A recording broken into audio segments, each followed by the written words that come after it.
skirts now. No, we not the same, what you talking about?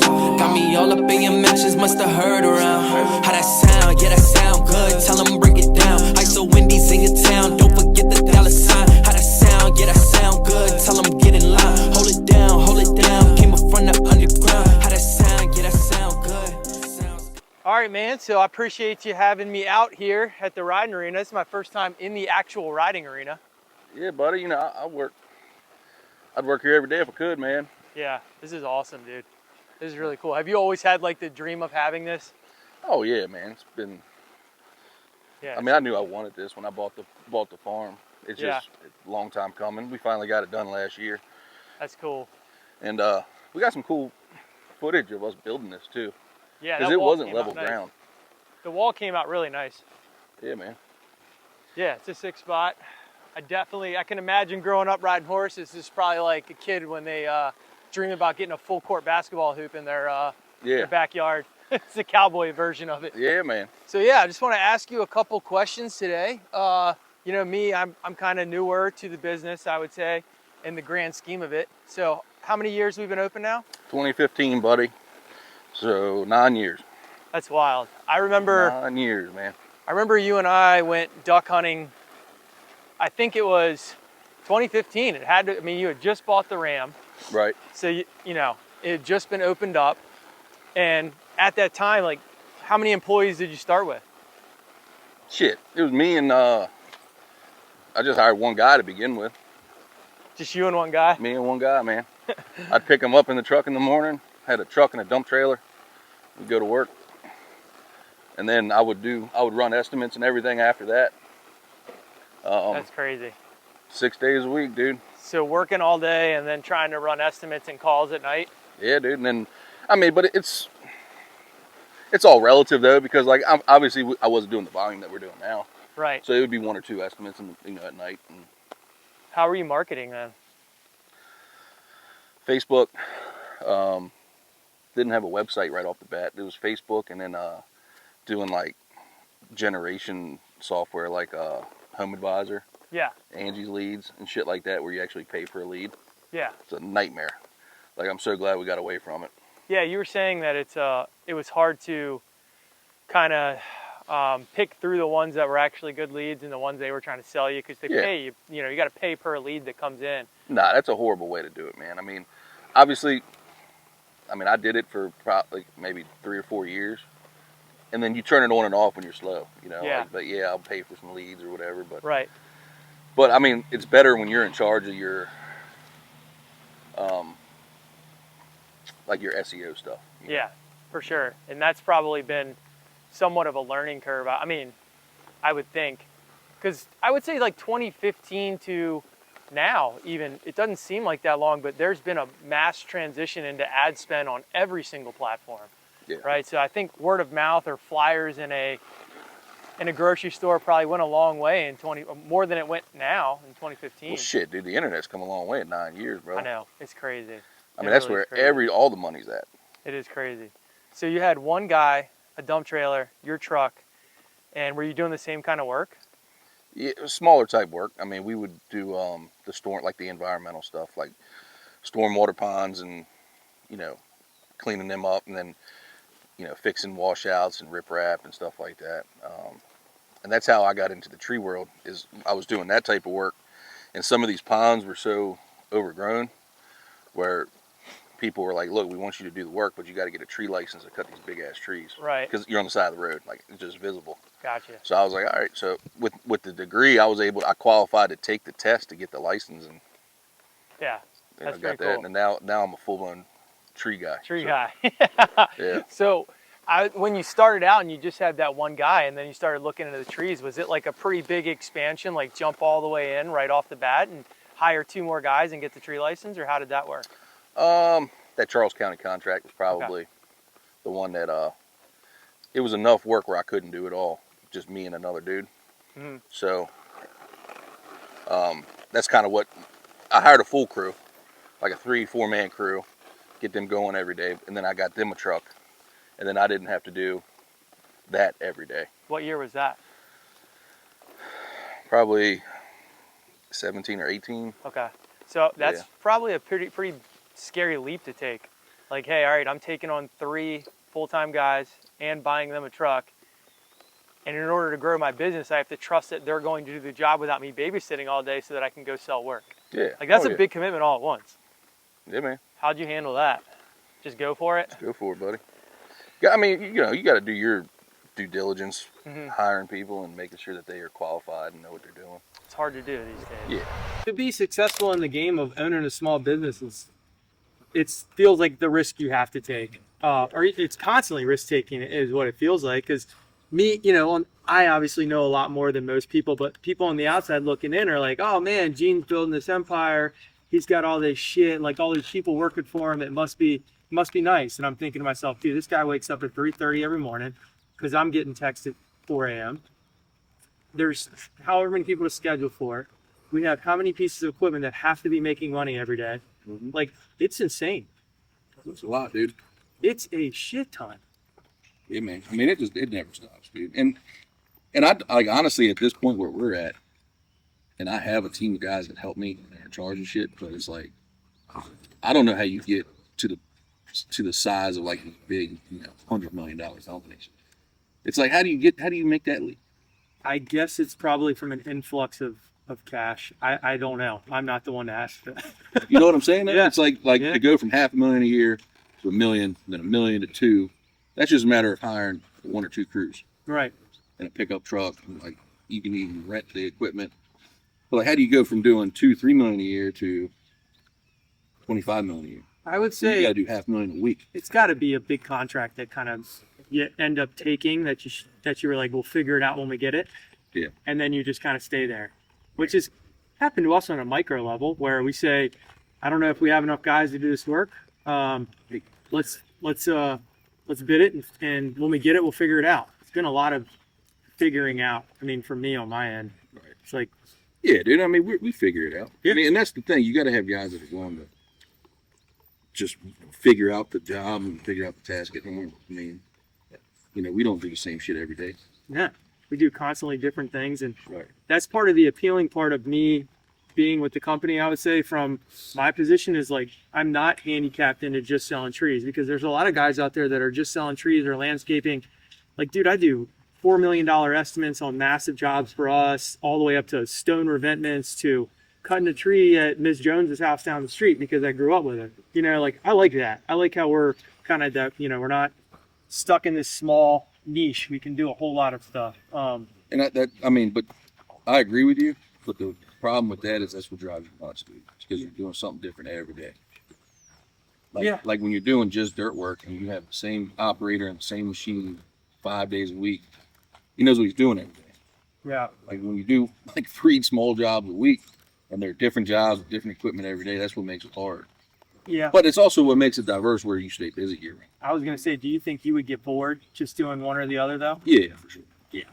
I like kind of testing ourselves, like new stuff or stuff we haven't done in a while, and just staying fresh on the recent trends of those things and staying up to date with the standards and everything. It's pretty cool. My question would be for the average person who's like stuck in that $500 to $1 million mark, just running a landscaping company local. Like, what would you recommend to them for growing a business, for getting to that next tier, maybe that $3 million mark? Yeah, I think one of the main things, dude, is you gotta. I don't care what size company you are, but you gotta act like you're bigger than what you actually are. Because that makes customers and clients, and if you're bidding county work, state work, you got to make it sound like it's not a problem you're gonna do. You got to have the confidence going into that conversation. You got to go into that conversation saying, "Fuck yeah, I can." Yeah, do it." you better be the only one who knows you might not be able to do Yeah, it. exactly right. Yeah, I like And then if that. you get the opportunity, you just got to make it work. Yeah. Maybe that's just like construction in general too. I think it is. Yeah. I think that's every industry in general, dude. Yeah. Like if I had to guess, there's no way Apple knew they were going to be the size that they are, Yeah. and then knew that they could take on the amount of shit that they took on. Yeah, I would think It's it's like- like one big chance. And they're like, "Oh, guys, this shit's catching on." Yeah. So what are your next goals with the business, or where do you see yourself in the next 9 years? That's a good question. Hopefully just riding horses and drinking Miller Lights, man. That'd be cool. You're real cool. No. I'll be down for that. No, man, I think we're on a steady path, like to grow year over year. Yeah. I mean, I think I have to learn how to be a better, I guess, manager, delegator, and let people do their shit without micromanaging it. I mean, that's, And just knowing it's going to get done. again, I think that's easy to say from the outside perspective, but when everything's in your name, everything's on you. It's all on you. At the end of the day, if this fails, Jimmy goes and gets another job down the street. Yeah. You know what I mean? Like, it's everything. It's everything for you. So I think you do a good job on that side of it. Considering the stakes of the whole thing. Yeah, and that's what makes it hard is like, and I know like you and Robbie and other guys in the field, they have the same mentality. Like, it's their livelihood. You gotta make it work. Yeah. Um, I think one of the cool things about things I've heard from guys since I've been here is that there is the understanding that, hey, maybe we're right here right now, and I have the projection to go right here because I got in at when the company was kind of small, but they have the commitment to, like, I understand this is a small business, and if everybody doesn't do their part, none of us get to eat. right. And that's important, but it's hard to find. Like, we've tried to get employees, here and there for the last year and a half, and it's like, I would say maybe a quarter of them, maybe a tenth of them buy in or understand the stakes or even care to know the stakes. Yeah. That's No, it's hard to. I mean, it's hard to kind of project that on people that just look at it like another paycheck. Yeah. But the truth is, people that think like that, that's the way they're going to think all the time. You ain't going to change it. Yeah.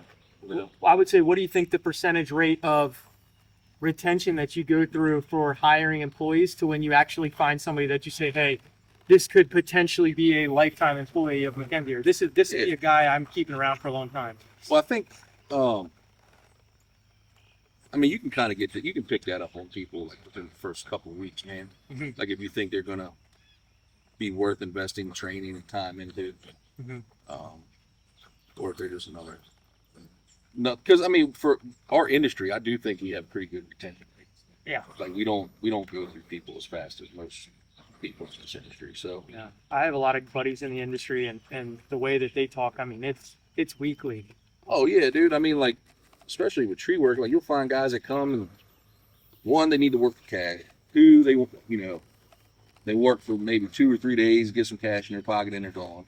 And then they hit you up 2-3 weeks later. Hey, I need some work. Itself, does it make more sense to put your time into hiring more crews, or maybe bringing on a project manager or a salesman? Like, where did you see the big jump in your business? Like hiring another crew, dude, is like you have to have a bunch of work backlog in order to do that, right? So, because if you got say 2-3 weeks of work backlog for 3 crews, then I mean to hire another crew, then you're going to eat that work up in a week. Yeah. You know what I'm saying? Yeah. So like, you got to have a shitload of work on the books Yeah. to justify hiring 3 or 4 more guys and buying another truck. And, so it's like you're almost better off just talking to your guys, man. Look, we're going to work long days and weekends, and we'll figure it out because it's eventually going to kind of subside. Yeah. So like what I did is I found some good foremen in the field, put them in charge of kind of finding their own labor and being in charge of those labor, and then focused on sales and like the business development side of it. Yeah. The marketing thing, I mean, for a long time for me was just kind of fly by night, like posting YouTube videos and Trying to figure it out. And then Yeah. put a Facebook ad up and then put a couple $100 towards it. And Yeah. post it. It was never a whole lot of thought involved with it. Right. But you get to a size where like when you need a certain amount of work coming in every month, Right.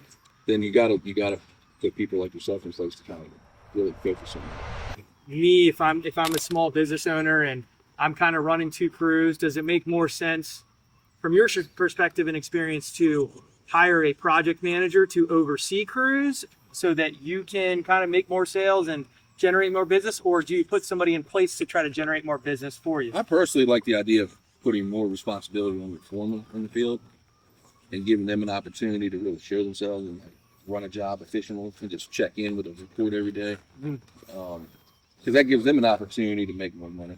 Yeah. and to solve problems on their own. Yeah. And then you like it allows me to focus on the sales aspect of it. Yeah. The project manager, superintendent, like I really didn't get that position like until I had like a handful of municipality contracts, like county and state contracts, because it's so consistent work and it's repetitive every day, and the inspectors want to talk to the same guy every day, and you got to have somebody kind of maintaining all of that, like Yeah. equipment and trucks and where the guys are going and doing all the billing and invoicing for it every day. Yeah.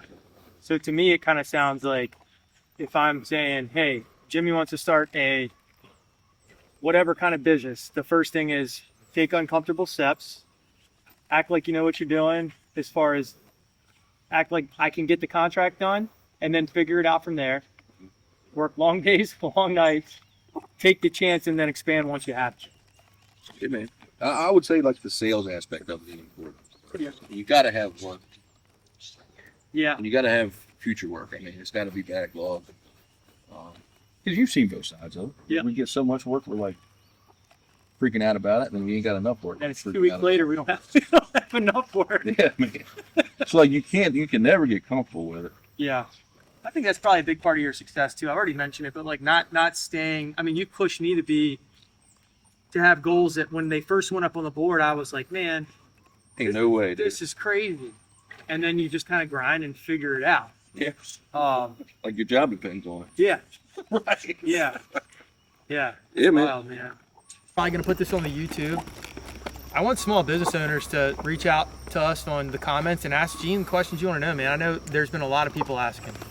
He's got the answer, so ask the questions in the comments. Honestly, man, a lot of people start that conversation with me, and I guess with other business owners, and they're like, how'd you do it? Like, how'd you get started? It's like, man, like you can't overthink it all the time. Do it. At some point, you got to do it. Yeah. Like, you can't just talk the talk. You got to walk it sometimes, dude. Like, For sure. jump in, man. For sure. Yeah. This is really cool for a guy like me from the city out here riding horses. Kent Island, dude. You ain't Well, no, I mean, I'm from, yeah. We don't do this kind of shit. That's just fun. I like riding horses, man. I could ride horses all day long. No, it's fun.